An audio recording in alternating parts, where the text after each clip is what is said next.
Typically, this is where I would say, welcome back to 10 Cents Podcast, but this is the first live recording we've ever done. We're at the SCCA National Convention. Of course, my name is Michael Beck, with Robert Veerhout and Adam Nielsen, as always, and Heyward Wagner. Welcome, gentlemen. I'm sorry that you got dragged into this, but here you are. I think this might make you our most reoccurring guest. You know, I get to do a lot of podcasts, and I want you guys to know that this one is absolutely in my top 5. Like, right there Thank you. with the other 4. So It'd be top 10 if we hadn't shown up. We would have moved down if we I've hadn't only done accepted 5. your invitation. Let's be clear. I've only done 5. That's fair. You're definitely in the top 5. We'll take that. So I think probably most people that are here haven't really listened to our show, which is totally fair, but I just wanted to do kind of a quick introduction, talk a little bit about how we got involved in the SCCA, because I think all of our experience in racing started in the SCCA for us. All of us kind of came from some different car cultures. I guess, Adam, you did drag racing before you got into autocross, but I think just kind of as a way of introduction, wanted to talk about our experience and how we got into racing, but kind of in a short format, and then we'll kind of start talking about, we want to talk about some TT stuff, obviously the 75th anniversary for the SCCA, and then a couple other things, and then we'll do kind of a news segment like we would typically do in a show, but condensed. So, are we doing a speed round? Do you have a speed round prepared? I didn't prepare fully for it. Okay, then we're ready. Well, there's that, but I didn't think we'd have Par the for time. the course on that one. So to kind of get started, I'll talk about some of my experience with the SCCA. First of all, I'll talk about some of my cars. So at the probably disdain of most people, here's my drift car. It's a V8 swapped RX-7, but this was a car that I purchased a couple years ago after buying my first autocross car, which Adam can jump to that now. For some reason, I thought a Fiat would be a great also drifting autocross car. And so that's what I bought when I was 19. I guess at 19, that's probably forgivable. I got to be honest. I didn't expect multimedia. This is. I Too didn't much come for you? ready for this. I'm very blown professional. away. Let's go. John helped us put this together in like 10 minutes yesterday, so all the credit. Podcasts are a visual medium. Yes. All the credit probably goes to John. But so I bought this Fiat when I was 19. My dad and I worked on it, and we started doing some solo with DMVR, and that was kind of my introduction to racing, because previously we had mainly restored cars, kind of muscle cars and stuff like that. So Are those remote reservoir shot canisters sticking out in the bottom of that car? no, you wish. Those are brake ducts that are tied up, because I took the splitter off. This is probably my only claim to fame. I actually did take that car drifting, and so I had to prepare it for a drift event. And part of that was taking off a front splitter and some other things. And a lot of that, the front duct for that car went through the splitter to the brakes, and it had to be removed because I absolutely thought that I would spend most of my time off track, and that I would just explode the front splitter because it was fiberglass. Got it. So it came off. Yeah, typically that's an autocross rig. I've done one track day with it, and then kind of transitioned into drifting just kind of for something different to do, especially after some horrible influence from the Grid Life folks, which I'm sure Heyward feels that sometimes. But it's back in autocross spec, and that's truly my solo car. And I hope one day maybe to do some TT with that, or maybe just some more HPDE track day type stuff. So It looks like a perfect time trial car to me. Perfect. it needs a little bit of work. It's kind of getting a little long. They all do. A little long in the tooth. It's 1974. It's not a new car by any means, and it's been thrashed on pretty hard while I've owned it. So, but we're in the process of building an engine for it, and it'll hopefully build a decent car, just something that's easy to work on. But Robbie, are you up next? I think I'm up next. Yeah, this is my 1995 Nissan 240 SX. I had it in 2007, so I've had it almost 12 years now. And I got into more car show scene at first, and then that transitioned into autocross, and then now I'm in the max category of TT. Thanks for the plug. Yeah, I appreciate that. Yeah. That is definitely a max legal wing, so well done. Yes, that is the most limiting class that I'm in is the max category of the TT, and that's at the absolute limit of what that'll allow. So, serious question. So when you got that wing, that came with those uprights? Yes. Who sold that? 9 Lives Racing. 9 Lives. So you had to cut those down? Yeah, I think I almost cut 3 inches off of them. It was That's way tall. post-cut. Heyward, you should have seen it when he first got it, because it was like 7 inches above the roof line. So did you 8 inches. did you hang laundry on it to dry? I mean, what was the primary purpose at that height?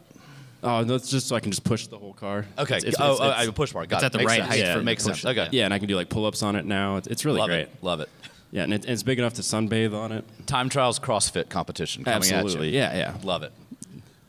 But yeah, so right now it's right at 6 inches above the roof line. But it's LS swapped. I had an SR20 in there and just had no good reliability with it, and decided to go the drifter route and then overbuild the car, and then now I'm doing time trials with you. Perfect. Love it. Is that it, Robbie? I think that's all I got. I guess that leaves me. This is my rig. It's a 1984 Dodge Omni GLH. It's actually Bart's Omni, if anybody's been Yeah, around so the SCCA for a while. What's the H stand for? Hell. Right. Absolutely. Okay. Got it. Right now it goes like none because it's perpetually broken. This car actually has quite a bit of history with the SCCA, and there is undoubtedly someone in this building who remembers this car from the 90s. I bought it after the previous owner passed away. I bought it from his family. Do you remember who that was? His name was Bart Holden. Anybody? Any Bart Holden fans in the house? I know he'd been to nationals quite a few times. I've taken the car to a number of different regions, and people as far away as Washington State recognize and remember the car. The thing is, when we go to meet, like I went to our annual meeting for our region this year, or this past year, I guess, and they still call it Bart's Omni. Nice. It's never going to be It's Adam's. never No, my car. no, I mean, It's that's- always going to be Bart's Omni, which Totally legit. kind of hurts me a little bit, but at the same time, it's fun. Because what you're lacking on is personal branding. I guess. Yeah, no identity there whatsoever. It's fun because there's a ton of older guys that knew Bart real well, that remember the car, and it's made friends and stuff like that, and it's a bit of a ridiculous machine, and it draws crowds wherever I go. It's always fun. That picture, I don't think, does it quite justice. Just the stance of it sitting there with It looks the slicks so on ridiculous. it. Because how wide I are love those it. wheels? Yep. Yeah, they're 10-inch wide, 13-inch wheels, which by today's standards are kind of funny looking. Yeah, I mean, it's just a testimony that Chrysler can build the best Rabbit. That's really what it comes down to. I've said many times if there's one thing I could change about it, it would be that it's a Volkswagen. Right. Because I love the Golf, so it's fine. It's just a four-door Golf. Love it's it. No big deal. I grew up drag racing to the bane of my father. I've decided that this is the better option for me. So, yeah, it's slow, but it goes all right around a corner. It's not terribly slow. I'll say it's quick and solo. Real quick. It's embarrassed a lot of It's done well. allegedly faster cars. It looks like a great time trials car to me. I'm just saying. Is that the third time you've said this? When I Is see there the any- slide, Is there any car that doesn't look Yeah, like do you a think we're great going to time find a trials car on here that's not going to work? probably not. Probably not. As long as it's shorter than it is wide. it's a Wider great than it time. is tall. That's all we need. That's all we need. It's a great time trials car. Perfect. Done. Right?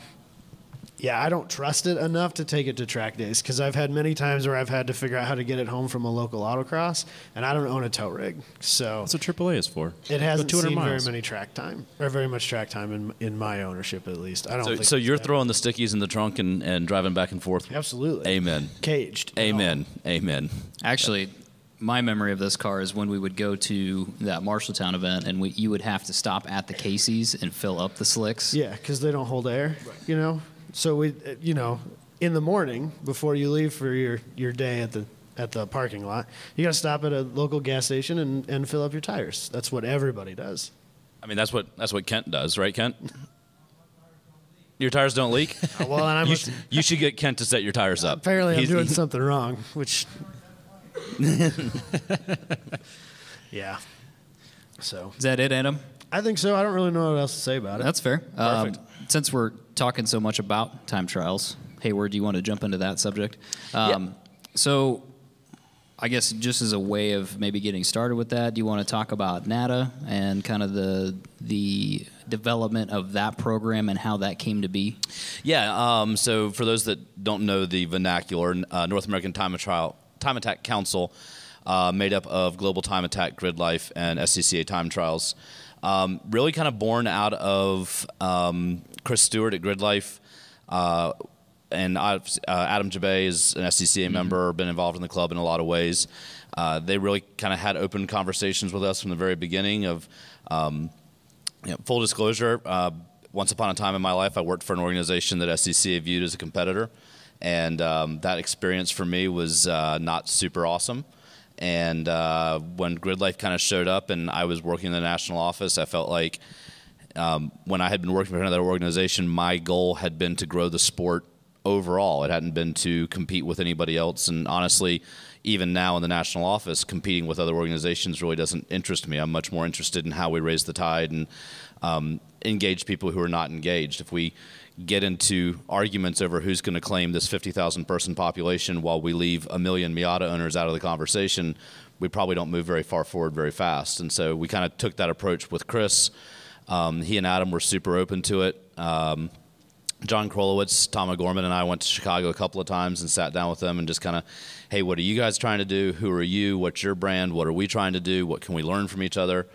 And then this last planning season leading up to January of 2019, we had a very real problem where a racetrack had given us Grid Life's most significant date, their Midwest Festival date. Came to us through a really bizarre miscommunication of what they wanted and what they needed. And it ended up being this like super easy, super collaborative problem to fix. We worked out a date swap and all this stuff. And at the exact same time, Chris at Grid Life and Jason Dienhart at Global Time Attack were dealing with a very similar situation in another conversation. And Chris kind of said, hey, kind of the three big players here all just got along really well. Maybe we should formalize this. Maybe we should bring everyone to the table. And it was an instant yes from us and an instant yes from GTA. And it's been a really great conversation so far. It's a strategic alliance. We don't affect each other's rules. We don't affect each other's schedules. But we're sharing information and trying to make sure that we have good alignment, make sure that it's easy to transition from one series to the other. You mentioned your wing was that we were the toughest spec. Yep. We're trying to open those things up a little bit so that it's, the worst case scenario for us as the new kids in this conversation is if someone who does compete in Grid Life or GTA feels like they have to go buy a different wing to be able to come compete effectively with us. So we need to make sure that we're being smart about that stuff. Sure.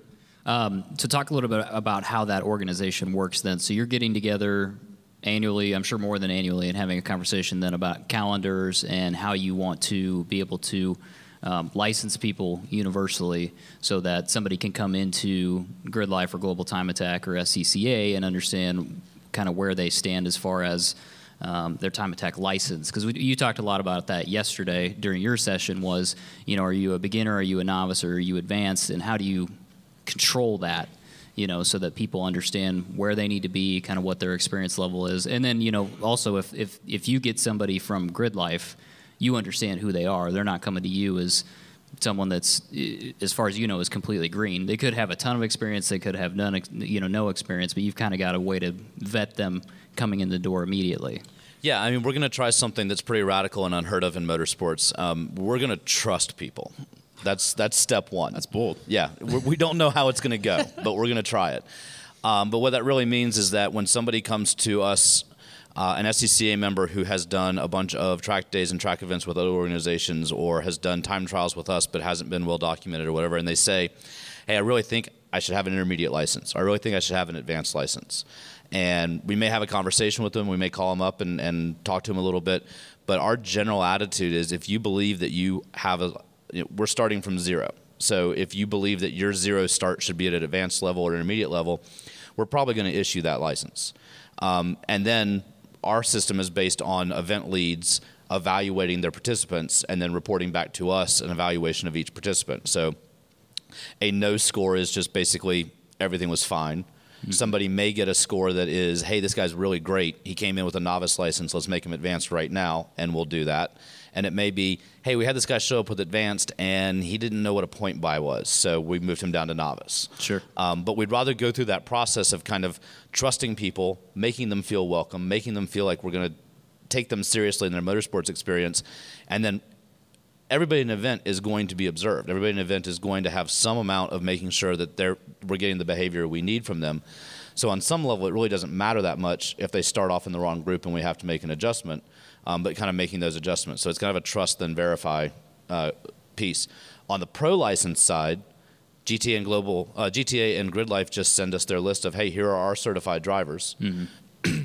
We put them in our system. They buy their SCCA membership. They get a pro license in the mail everywhere they go in the United States to run time attack, they can show that pro license and instantly be validated for that event. And of course, as this gets going, there's always going to be people who get a waiver, somebody who shows up that, you know, a 17-time time attack champion from Europe who didn't know that you had to get this license process. We're going to get that person into that event. Right. But it's really right now it's about, you know, two things. One, it's about building a validation process, and then two, it's about understanding the space. We don't have a really good idea right now of how many time trial participants there are in the United States. Sure. And as we start to license and require licenses and do this without a fee beyond membership, gives us a lot better idea of being able to say, okay, we've got 2,500, we've got 3,000, we've got 7, whatever the number is. So all of this kind of sounds like a cultural change, you know, maybe at an organization level or even just a series level. Talk a little bit about that, because I feel like time attack has a different culture attached to it. And I think maybe people that haven't experienced it don't know exactly what that is. It's kind of hard to make it tangible, but it is different in some way than like wheel-to-wheel racing, or I mean every series has its differences, right? But there's something about time attack that seems to be a little bit different. It's reaching a different audience of people, and you know, this kind of trusting people thing seems to go along with that culture. Yeah, I mean, I think we have set a goal as an organization. By 2025, we want 10,000 licensed time trial drivers in the United States. That's our goal. And Okay. I just said we don't know how many we have right now, so we don't really know where we're starting from. But you know, 10,000 to SCCA is a pretty big number. And at some point, you'll have to draw people into the idea of it. It's not just, here are some qualified people. Absolutely. And we think Yep. maybe there's 10,000 in there, Yep. but it's more of a like, hey, you're doing this. Have you considered time attack? Or someone that's not participating in motorsports, have you considered time attack? And the reason that I'm comfortable with that 10,000 number is because I think this sport, or this variation of the sport, if you want to look at it that way, is incredibly inclusive, incredibly easy to get started with, and I think it's actually equally addictive to road racing. Okay. And what I mean by that is, you know, the ease of getting in. You can do it in a street car. You can do it in the car you already have. The inclusion piece, all that kind of results in this culture that allows for a really individualized experience. And so in traditional SCCA road racing world, the most valuable, most important person in that race group is the one who wins that race group, who wins the classes within the race group, whatever that case may be. And because of the nature of wheel-to-wheel competition, you really can only have one winner. That's kind of the definition. And I mean that both in who gets a trophy, but also in who achieves an obvious goal. And I think time attack has a much broader appeal because you can have a goal of just having someone say, that was awesome. So it might be that you have somebody show up in a car that's really unconventional. I don't know, like an Omni. And and maybe they're running in the intermediate group, and that group is gridded by lap time. Mm-hmm. And so your intermediate group rolling off the grid, you've got a 911, a Corvette, a Mustang, an S2000, and an Omni as the first cars rolling off the grid. Like, that's a really measurable, individualized experience of, I'm going to go out, I'm probably not going to get a trophy, but I'm going to make a statement. I'm going to do something for me. And to me, this ties really directly to where we are in American culture, where things like Tough Mudder and Spartan Run and mountain bike racing and 5Ks have become really popular. Mm-hmm. You might get 10,000 people to show up for a 5K if it's the 4th of July in Atlanta, Georgia. You might have 100 of them that are trying to win it. You got a whole lot of people there that are there for the experience. They're there to set their personal best. And I think that's how time trials has that kind of different culture. So time attack is my preferred motorsport. I don't currently participate in it because my car is always broken. But I'm one of the weird people that think time attack's fun to watch, which I know it's not. But so let's run an experiment. Well, we have a live audience. Let's run an experiment. No one's going to enjoy it. Okay, let's just run an experiment. Show of hands. And for those of you that are at home listening to this, I just want you to know there are about 3,000 people in this room right now. So it's going to take me a minute. That seems low, actually. Take me a minute to do this count. If your choices are to watch a road race where one car is 7 seconds faster than the rest of the field, or to watch onboard video of a time attack car where a car goes 7 seconds under the existing track record, how many people are in for the road race? All right, that's understandable. We had a couple. How many people would like to see that 7 second faster than a track record TT video? So by my count, it's about 2,953 to about 47. I think live, it's not that much because you have no idea. I disagree. I think there is something about seeing a limit push. Now, I'll also admit that this is something that Grid Life and GT are brilliant at. Yeah. So I do a lot of announcing for autocross. Yep.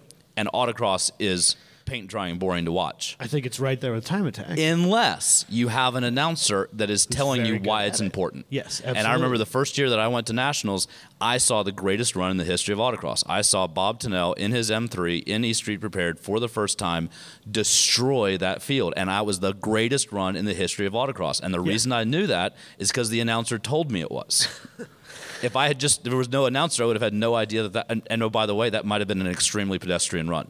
But the announcer convinced me that that was super exciting. And so I think Time Attack has that same opportunity. But I think being at Grid Life South, standing at turn 3, watching the Integra come through, big wings, big splitter, big power, popping, clicking, banging, that is a cool thing to watch. Yeah.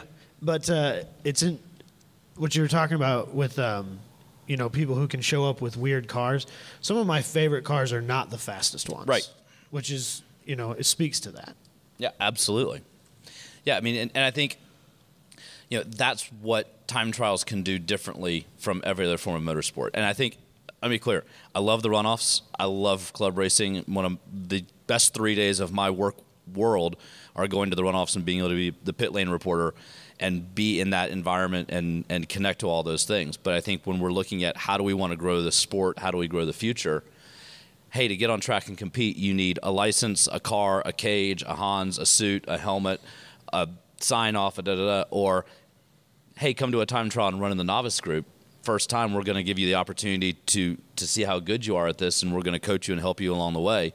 It's just really different environments. And I think that culture, and I want to give a shout-out to Grid Life and Adam Jabay, because I think Adam is, every time that I talk to Adam about, well, have you guys thought about doing this? Have you thought about it? His answer is always the same. He's like, yeah, it just doesn't fit our vibe. And having that as that's your guiding light. We are looking for a vibe and a tone and a culture. And we just did a presentation on the culture of time trials and track events. And the SCCA way for so long has been so much about the process. If you write everything down, if you make everything clear, if you put all of this into writing, then no one will get away with anything because we've made everything clear. Kent, you ever gotten away with anything? Yeah, once or twice. You don't win 8 national championships unless you got away with something. But if you build a culture around trusting everybody, and dealing with the people that step outside of your expectation, then everybody who shows up becomes instantly invested in what you're doing. And the best way that I can describe that is just think about it in terms of safety. If safety is by process, that means that you draw a line on the ground and you have somebody in the yellow vest and yellow hat stand on that line. And anybody who tries to cross the line, that person's job is to stop them from crossing the line. Culture is that you tell everybody, hey, we'd appreciate it if you don't cross that line. And dealing with the people who cross it. And I think, you can have a really safe event because of culture. You can have a really safe event because everybody there is looking out for each other and connected. And if you focus your entire event on making sure everyone has a good experience, another audience opportunity here, is being run over by a car a good experience?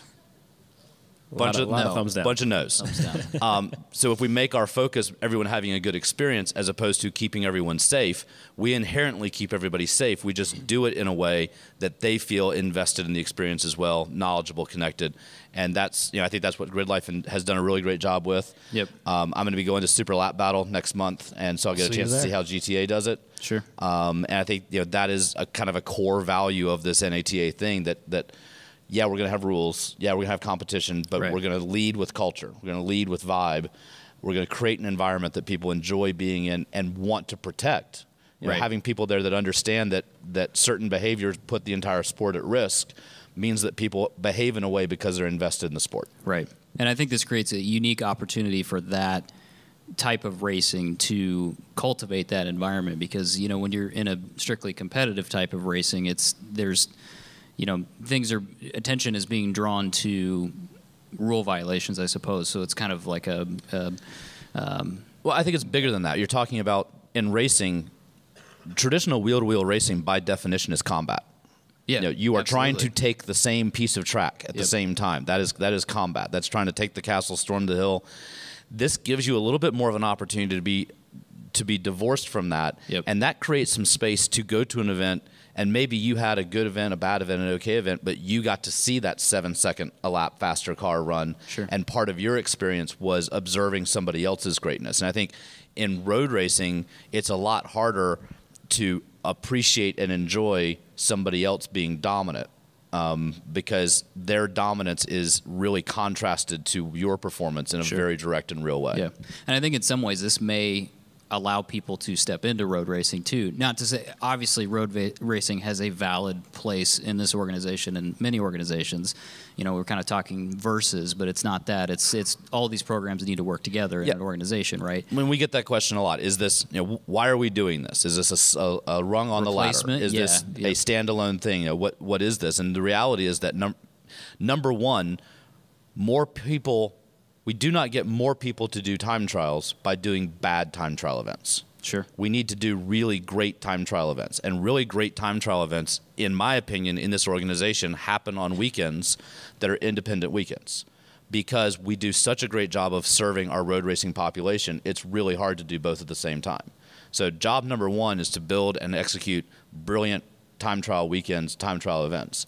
By doing that, we're going to get more people on racetracks. And by getting more people on racetracks, eventually, it will not be in year one, I don't think, but eventually people will start going, okay, what else can I do? Sure. What's next? How do I progress? And so it's not about building the ladder so much as it is building the rung as strong as we can possibly make it. And if people decide to stand there long term, I don't think anybody in this organization is going to be sad about more profitable SCCA track weekends, whether it's racing to a checkered flag or racing a clock. Right, absolutely. Any other final thoughts on TT or NATA or anything like that? Well, I got to give a shout out to our national tour program. We've got our first ever SCCA National Tour Time Trials event at Thunder Hill, April 13-14. We got some great partners on board with this. We just announced yesterday that Haggerty is the official insurance partner for SCCA. They are offering vehicle insurance for all of our time trial events. So if you are driving your street car or your race car and you want to put some protection behind it for these events, that's there. The events are also presented by Tire Rack. So our sport class, which is basically the build it in your driveway in an afternoon, everything you need for a sport class competitive car is sold through the Tire Rack. So place an order, grab some tools, grab a jack, get a buddy, and build a car in a day. And then we've got a couple of really great partners that are really invested in driver development. We've got Racers 360, which is a company that you send them video of your lap, and they send you back a critique video that tells you where you can improve. And really what their focus on is making sure that you have a sustainable driving experience. So you're learning not only how to go faster, but how to appropriately take risk and where and when. Sure. And then Apex Pro, which if you're familiar with their product, they put a little box on your dash that tells you how you're managing grip. Hawk Brakes is also involved. Coney Shocks is involved. So we're really excited to get that program kicked off. Information available at timetrials.scca.com. So the next thing we had here to discuss with you is obviously this is the 75th anniversary for the SCCA, which is going to lead to another topic too, that kind of a significant location for runoffs, I would say. So go ahead and start with that wherever you want to. We can talk about anniversary, we can talk about runoffs, whatever you want.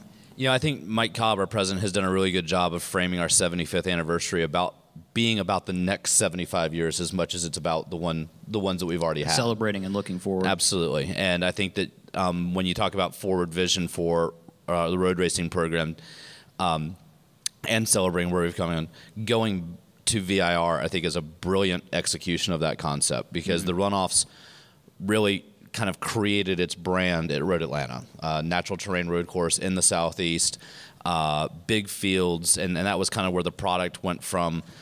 Previously it had flipped back and forth between Riverside and Daytona. Road Atlanta is kind of where it got its footing, where it became a thing, and since then it's been to Heartland Park in Topeka, it's been to Road America, we've Indy, Laguna, Sonoma, back to Daytona, but this is the first time since the early 90s that we're going to a natural terrain road course in the Southeast. And not only are we doing that, we're going to what may be the best driver's track in the United States. And so What's exciting to me about this particular runoffs is that I grew up at the Road Atlanta runoffs. That's what my parents did. That was kind of my world. Yeah. And there's all these people that were friends of my parents back in the day that went to runoffs, and I will say that when the evil empire that is the national office came into Road Atlanta and ripped that event from the hands and hearts and souls of those members, man. Tough. But there's a lot of people that just, I'm never going back to the runoffs. You know, it left Road Atlanta. Really? I'm never going back. And now that it's at VIR, they're going, well, I'm thinking about it again. maybe I'll do one more. Can make an exception. And so for it to be in our 75th year, I think we're going to see a lot of people coming out that we haven't seen in a long time. We're going to see drivers that we haven't seen in a long time. I'm pretty good friends with Tom Fowler, who operates OPM Motorsports, which is one of the biggest prep shops for spec Miata and IT cars in the country. And he hasn't run a runoff since Road Atlanta. He's been to all of them as a prep shop owner, but now that it's coming home, he's thinking about building a car. Sure. And so I think that's going to be a super cool event. And then the other side of that is, if you've never spectated a race at VIR, it is truly one of the best spectator experiences. It is a beautiful track. The North Carolina region does a great job with hosting people and having good parties. It's going to be, I don't want to call any shots, but we do pretty extensive surveying, and our surveying for Indy said we'd be around 950. We were 969. Our surveying for Sonoma said we'd be around 500. I think we were 515. Surveying for VIR, and I'm going to throw a caveat, surveying for VIR looks like we could break the Indy record. And the only thing that I will say about that might not be true is there's a lot of people in that data set that haven't done one since Road Atlanta, that haven't really wrapped their head around the commitment of getting to the runoffs. So we might see that taper off a little bit. I think there's a lot of enthusiasm, and that might be a little bit of a skew. But I'll call it right now. It's going to be a 70-car spec Miata field. It's going to be a 70-car SRF field. There are going to be some absolute barn burner races at that track. So besides, your typical runoffs scenario for races, what's being done differently for the 75th anniversary? So just kind of across the board, we're just kind of like taking a little bit of extra time this year to make sure that we are looking both directions. From a marketing department perspective, we're working on pulling together some historical video that we can push out through web and social throughout the year. We're looking at making sure that when we go to these events and we have maybe a 50-year legacy on an award, that we're taking some time to recognize how we got this award and who's gotten it in the past. I think it's just an overall being more intentional with how we tell our story. Honestly, from a staff perspective, our transition from one year to the next looks kind of like a Venn diagram.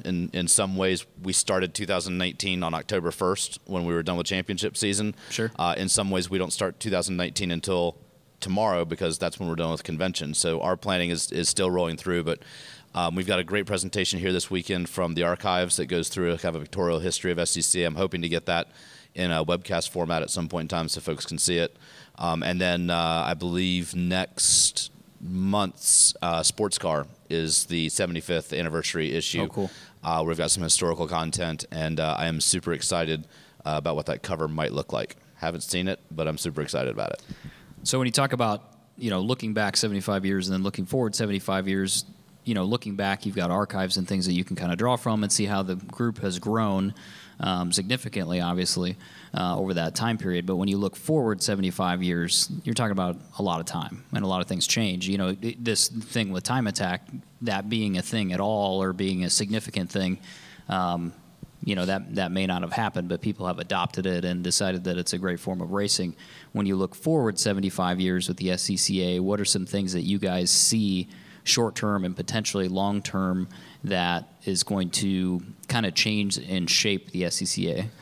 I mean, I think the short-term, which obviously is the easier to project, but I think the big thing in short-term is really kind of leaning into this concept of experience-based recreation.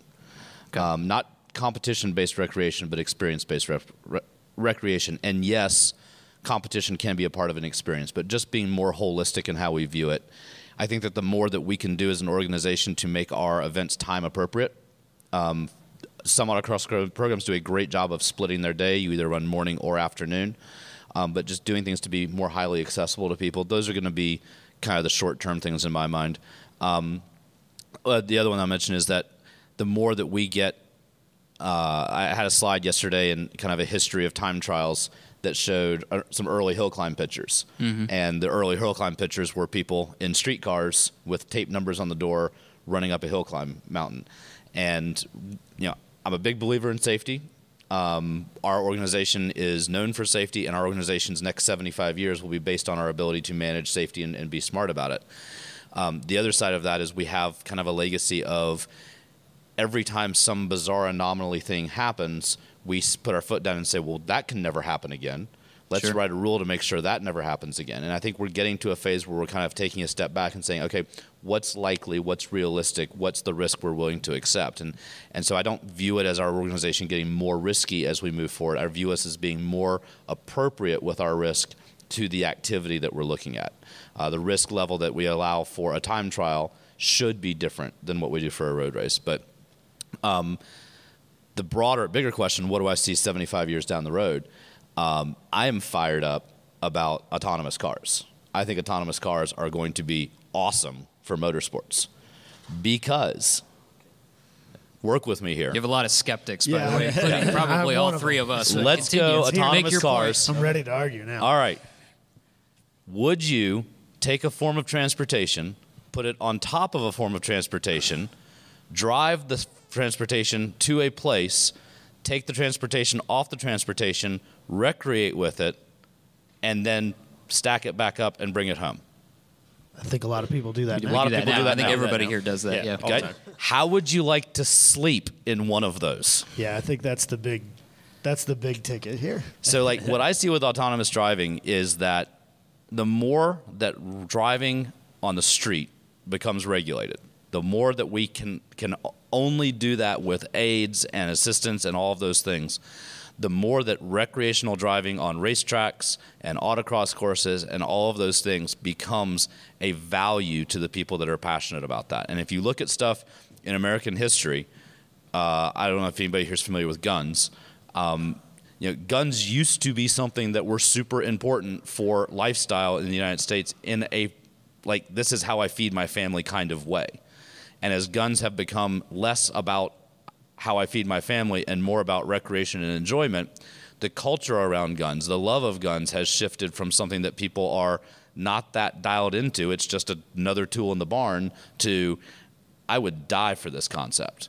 And I think that the more that motorsports is regulated and the more that driving is regulated, the more people will seek out organizations like SCCA to be recreational, to enjoy what they love about cars. So I think it actually puts us in an absolutely brilliant position to be able to serve a population of people that can only now get what they're looking for within motorsport. And to kind of illustrate like the reality of that, why I think this is going to happen, I actually got to go to an autonomous car symposium a couple of years ago, and one of the like major questions in all of this is, what will autonomous driving do to the medical industry? And the concern was, if autonomous driving means that cars no longer hit cars, that we have figured out how to program a car to be aware of other cars and cars no longer hit cars, we are going to run out of organ donors. That is the reality. Concept. Yeah. And so I think when we look at autonomous driving and the benefit to autonomous driving to our society, the safety that comes with that is unquestionable. And if they can get it right and the safety can be unquestionable, that's where we're going. And the SCCA role in that is to wait for that to happen. And when that happens, have brilliant track event programs that are ready to go that driving enthusiasts now have a home. I think you need to look at, like, I think cars will be the horse industry of today. 100 years ago, 120 years ago, horses were how people got from place to place. Right. And now they're a recreation item only. Yeah, I mean, can you conceive of in 1902 when somebody is riding one of those giant wheel bicycles as their primary form of transportation, that 125 years later there's such a thing as a $10,000 carbon full suspension mountain bike? That's probably on the low end. Right. That's for the common people. Right. Everyone has that. Yes. We're going to get to this a little bit when we do one of our news topics, but I'd be interested to see what's going to be developed in the next few decades with the Low Car Volume Manufacturer Act, because I think, to your point, if people are not as focused on their day-to-day transportation, or that day-to-day transportation checking a box or fulfilling something for them from a motorsport perspective. I think that'll free some people up to, they're going to buy, maybe it's $50,000 or whatever it is, but some exoskeleton track car thing that somebody's, they're making 200 of a year. If you only can own one car and it no longer has to get you to work, what would you buy? Like the stupidest thing you can possibly. Right. Yeah. It ain't a Camry. No, it's not. I dream of having a work vehicle that is provided to me by my employer, so I can make terrible decisions in car purchases. So yeah, I think that's our future. I think our future is creative. I think our future is experiential. I think I do not think that being able to jump into your pure analog manual transmission daily driver car and driving on the street is guaranteed for us for long term. The reality is that if an autonomous car has a 1,000% better chance of not being in an accident, the insurance on a non-autonomous car is going to go to a place that is going to completely destroy that. And that means recreational driving will be appropriately moved to racetracks. Yeah, I think we talked to Alex Roy a year and a half ago or however long ago that was, and he made the argument that, okay, so if you can understand the concept that potentially you're driving your own vehicle is not outlawed, if we can somehow navigate that to the fact that it's not outlawed, the only people that will be able to do it are the super wealthy. I mean, it's the 1% or more type of people. So we're all good. Right, yeah, we should be fine. We should be fine. Yeah, cool. Right. But so realistically, you are going to be forced into a scenario where you're not going to be able to drive your own car on the street, and so that's going to push people to racetracks, which hopefully what we'll see too is kind of a proliferation of racetracks or race parks. Yeah, like the Blackhawk Farms in Chicago, like a country club. Yeah, country clubs, people will kind of subscribe to that model, or I'm starting to see more of these tracks. They build a couple of them now, and they like to attach them to drag strips to kind of make it a motorsports park. And all it is kind of a series of pavement curves that intersect with one another. Think of kind of like a figure eight, kind of looped around, that sort of thing. And they can be used for a lot of different things. They're great for autocross.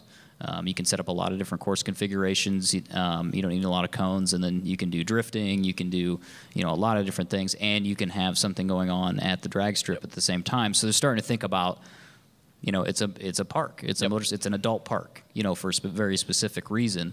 But hopefully, to some extent, we're kind of seeing the beginning of that, and just people thinking about racing and how these tracks can kind of market their space in a different way to a different group of people as more and more people start to get more interested in new types of racing, time attack, drifting, whatever it is, and be able to cater to those different groups. And by the way, electric cars don't upset neighbors with noise. Just Where's putting the that fun out there. in that, though? Just putting that out there. I may or may not enjoy upsetting my neighbor. I mean, My neighbor doesn't like me, but I don't like him either. So We'll talk.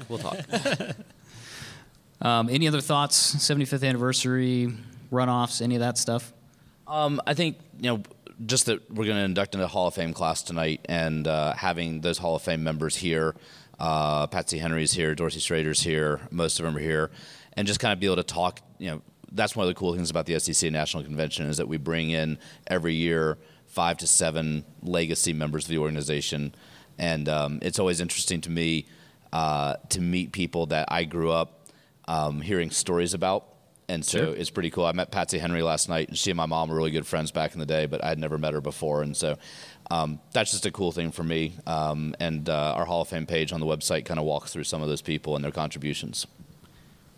Did you see the shopping trip that we took Adam on? I did not. Are you kidding me? You didn't see this? No. So he dresses like that every day. He's dressed right now. Actually, he's dressed really well right now. I'm excited about where this is going. These are brand new jeans. Those are New Balances, aren't they? No, those are not New Balances. They're not? No. Okay. No. So he dresses like that all the time, and he thought that would be appropriate for this evening. Sure, yeah. We shut I knew that that down. it wasn't going to be appropriate for this evening. We got him a button up. I'm fired up. A polo would have been I couldn't get him into a suit. He tried He so said he was going to hard. stab me. Like I was going to give him a suit, and he was not having any part of that. So anyway, we took him to Kohl's. Simple man. You can't suit up an Omni driver. Exactly. That's probably It's true. That's the problem. So anyway, we took him shopping. We got him a button up. We got him some dress pants. We got him some shoes. We got him a belt. Guess where the belt is? Iowa. It's in Iowa. I forgot it at home. What, did the pants fit? Yeah, that's Then why what you need a belt? I don't Thank remember. you. I don't remember. Finally, someone who's speaking agree my with this? language. I don't understand. We got people just put their heads down in the crowd. I don't understand. If you just wear pants that fit, you don't need a belt. Right? Are you going to tuck the shirt in? Yes. He is going to tuck the shirt in. He will I don't not be think I allowed have out of the room with his shirt tails You cannot show up to the Hall of Fame banquet without a tucked-in shirt. He's not really I'm supposed not- to show up without a suit, but he's Yeah. you know, baby steps, one thing at a time. You can't bite off everything at once. He would have killed us. I just want everyone to know that I'm wearing a belt, just so everyone knows. Perfect. Yeah. It's on record. It's recorded, on so record. that's fair. Yeah, so we got a few minutes. You want to? Yeah, I think, we got a few more minutes. Let's do a couple news items, if that sounds good to you. So this is how we normally do it. This is normally how we do a show. We'll do a couple news items. We tried to pick some performance car related things or racing related things, but we'll do any news related item related to cars. So anyway, hopefully this is somewhat topical. But Adam, you want to advance Yeah. the slide for me, please? There we go. So this is the new Shelby Super Performance GR1. It's the highest demand car that Super Performance has ever had, including their old GT40 car that they built back in 2005. So this is a car that Ford displayed a concept of, I think, back 2005. in 2005, and it's coming back into production under Super Performance. And though the order book's not technically open yet, apparently people are banging down the doors at Super Performance saying they want to buy one. So You know what it looks like to me? Let's hear it. Yes. That looks like a great time trials car. It absolutely looks like a great time trial. good news, because coming up, I've got 3 more great time trials car for you, just for you. Is one of them a pickup truck? No, Because actually. they're great time trials cars too. Are they really? I have a Fantastic. lowered turbocharged S10 in my driveway that I have many times considered making a track build. Let's so go. He's literally Let's said, go. this looks like a great time trials car. And he's right. Kind of why it was bought, to be completely honest with you. So, like we said, this car was originally debuted back in 2005. So, for some reason, they've decided they want to put this back in production, and they're going to do it. The only shame about this is that the original car had a V10, and it doesn't sound like this one's going to have it. But this also might have the 700 horsepower Shelby GT500 engine. Is that still a great time trials car? I mean, it would be better with a V10. Everything would be better. Right. with a So, V10. okay, let me ask you, what's your opinion on just the car landscape in general? Joe Schmo can go in and buy a Demon or that thing eventually, or a ZL1, or you name it, not spend that much money in the grand scheme of things compared to 20, 30 years ago, and he can take it to an event like that. Going back to your conversation about trust, that's a lot of car It is. for anybody. Yeah. It's a lot of car for even a trained professional driver that's licensed. I mean, I think that first and foremost, you have to trust the human instinct to stay alive.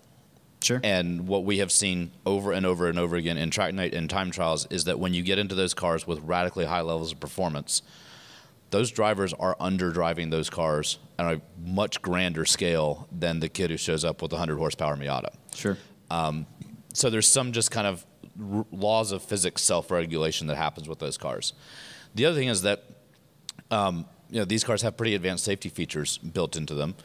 We do encourage people who are unfamiliar with the car to drive it with the traction control, stability control settings on to kind of get a handle on things. That's always a good tool.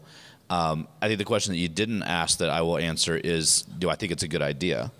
And we've got a friend of ours, Doug Willey, who came to Time Trials Nationals with one of the Super Camaros and had a good time. But one of his kind of feedback items was, I don't know that I want to keep doing this in this car. This is a fun car, but it's a little nerve-wracking for me. It's high on consumables. And the advice that we kind of gave back was, the best time trials car you can have is the one that you are the most comfortable driving at the limit. And I think that, somebody who goes out and buys a $40, $50, $60, $70, $80,000 car that has better than 400 horsepower, that person probably has the budget to go get a 93 BMW 328 and put a cage in it. And so I see it as, if you bought that car and driving that car on track, this is the sequence every time. I really want this car. I got the promotion. My kid finally finished college. I'm retiring. There's something has happened that allows me to buy it. I buy it. Oh my God, it's awesome. I want to drive it on track. Holy crap, that was scary. I'm going to keep it, but I'm going to go buy an NB Miata, and that's going to be my track car. And there's a lot of people that we've seen that have gone through that progression, both in autocross and in track events of, this is an awesome car, but it doesn't provide the drive experience that I want. Sure. And so We talked to Doug about maybe an FRS, maybe an Integra. But to me, if your goal in time trials, the goal should be to put in the best lap you possibly can. Mm-hmm. And if you have a car that your talent does not allow you to do that, stepping back a little bit to a car that lets you develop the talent, I think will get you to a more enjoyable experience. A couple other details on this car. It comes with a Tremec 6-speed. It actually sounds like it's going to come with the dual clutch that's in the GT500. But maybe. they want the 6-speed. Yeah, but hopefully we'll get a 6-speed in it as well. And they're also talking about electric and hybrid, which is a pretty big change from choice. But the interesting thing when they talk about I think it was the owner of Super Performance, he was talking about this car and the demand for it and all that, and he said, whatever the market dictates. Yeah, if everybody wants it's kind of the the luxury of being that small car or small volume manufacturer is. Yeah, but it goes. If you can find someone who's willing to pay for it, we can build it. It goes back to all those conversations that we've had previously. I mean, if people want electric cars, if people want 6-speed, if people want blah blah blah whatever, yeah, we'll build it. You just got to pay for it. So, but hopefully we'll see a proliferation of more of that type of manufacturing moving forward. And this they're only going to make. I think they're going to make 325 like the max a year that they can make. Yeah, I think they're going to do it like 100 a year first and then go from there. So yeah, if you want one, you're going to have to contact them when they get the order book open, but you're probably not going to get one. I want mine in chrome, just like that. Yeah, I think chrome's definitely as good. That's polished aluminum, ain't it? Possible. Yeah, how much does that cost? A car that's all polished aluminum. Can you imagine the upkeep on that? Oh, it'd be awful. It'd be worse than matte black. Yeah, for sure. And then the doors are fantastic. Yeah, or it's like the old stainless steel appliances where you get fingerprints. Some idiot walks It's like up the and old just touches DeLorean? it. Yeah, Old DeLorean, It's gonna be there you awful. go. It's glorious. Love it so much. I do love how it looks, though. Yeah. All right, moving on to our next one here. The Challenger, of all things, outsold the Camaro in 2018. Yes. The Challenger, a car that's... The same style it was. Arguably a 10-year-old car. Yeah, Yes. or maybe even older. I don't know when 2004 maybe. And it's an old Mercedes E-Class chassis, the Challenger. I mean, I think that picture explains why. Yeah, it's marketing. It's 100% marketing. All of it is. Yeah, we've seen first year of track night, you saw what you would expect from an SCCA program. A lot of Miatas, some BMWs, a few Porsches, some Honda stuff. Every year we've seen the muscle car number go up and up and up. And Challenger and Charger have been where the biggest gains have been made. Really? And we're seeing a lot of people. That is a very club-motivated car. And what I mean by that is we don't have a Challenger or a Charger show up at an event. We got 10 guys showing up that are all in a Challenger, Charger, Facebook group, something or other. But there's something in the mojo of that car that's really moving it forward. That's kind of what we Mopar guys do. Right, yeah, I'm sorry. I should have included you in that. We travel in groups. Why didn't you wear your Dodge Boys Are More Fun jacket? I figured that I would be accosted and shamed if I tried to wear that up here. Just wait till he wears It's with me. I have an 80s like windbreaker jacket. nylon, that says, like if it caught on fire sort of thing. Love I it. would die. It says Dodge Boys Have More Fun on the back. Love it's it. the greatest. So they sold, no surprise, the Mustang of the three muscle cars was the most popular at 75,000 units, actually a little bit down. And then the Challenger, they sold more cars than they did last year, which is bizarre because if you go back and look at like the BRZ, the Miata, the first year the enthusiasts get in, I really want it, I order it, I do the thing, and then every year after that you see it kind of trickle down. Yeah, until it gets a refresh. Yeah, until it gets a refresh, and then you see some more sales. But it's amazing that FCA, whatever it is that they do with this program and all that crap with it's illegal by the NRA and blah, blah, blah. And You know what it is, right? Great. What's that? It's Tom O'Gorman in parking lots driving drift laps in Challengers and Chargers. Yep. That's what's moving every single one of them. But I think That's there's what it something to be takes. said about that, though. If you target, if you market these cars in a different, like I don't know of any advertisement for a Mustang. I can't even think of an advertisement for a Mustang, but are any of them marketed towards we talked people about the racing? one in the UK that got we banned. thought was fantastic. One of the best advertisements we'd ever seen. They banned it. So That's somehow all they, the Dodge ones. Yeah. That's how they do it. somehow they get away fantastic. with it. I don't know. And I think it's no surprise that the Camaro came in last, as much as it hurts me because I'm a GM guy through and through, and I've finally given up on them for just because. I mean, look at that. It's just not. It's not ideal. It's a looking, face that if I'm only a honest. mother could love. Well, I mean, all respect to Mike Cobb and his Camaro. I think that the car is beautiful from the driver's seat. As long as love the Everywhere gauges. else. Gauges are great. As long as you don't have to look Everywhere behind else. you. Yeah, well, Why would you do that? You're racing. Yeah. Whatever's behind you does is not your matter. problem. Yeah. The crazy thing is they're really fast. Like the 1LE, the ZL1, they've set amazing track times with these cars. They've done extraordinarily well. It's a great chassis. It's a great chassis. It's an awesome chassis. People have done really well with it, even in like solo and stuff like that. We've had some people that have had great success with it. Yeah, the 4-cylinder turbo cars tearing up cam right now and upsetting all kinds of V8 guys, and it makes me so happy. It's just been let down by some designers. And actually, I've heard that they're working on a refresh for the front of it, even though it's not even been released yet. Yep, that's true. So, just interesting. Yeah. I think that's it. Yeah, we're going to try to run wrap out of up. time. Yeah, we're running out of time, and we need to hand this room over. So, Heyward, always Thank you. appreciated. Thank you for so the much. invite. Thanks for coming up and helping us here. Thank you guys for being here. It was awesome to hang out with you all at PRI, and I'm looking forward to doing more stuff for you this year. And let's get you guys to some Time Trial National Tour events and do some live shows there. I'll be at a few of them. Rob's I will already got even 'em on the list. I will even find you someone new to talk to. I promise. That'd be great. We love new people. 10 Tons Podcast, we're out there everywhere. Just Google it. It's not hard to find us. We've interviewed a lot of racers. We've interviewed a lot of people. We do a lot of different things. If you just like automotive culture, that's probably a good fit for us. We're not necessarily just tied to just racing, but A little bit of everything. Talk Enjoying about all cars. things, yeah, the things that we do right and wrong. Fun with even. Yes, Right. hashtag Fun with Even cars. fun with. Absolutely. our experiences, our pain, our loss, our hatred Mostly of cars pain and sometimes. loss, honestly. So anyway, thanks again for having us here. Thanks to John for kind of getting this set up, and happy birthday to John too, actually. I think that's it. We'll wrap up. Thanks, guys.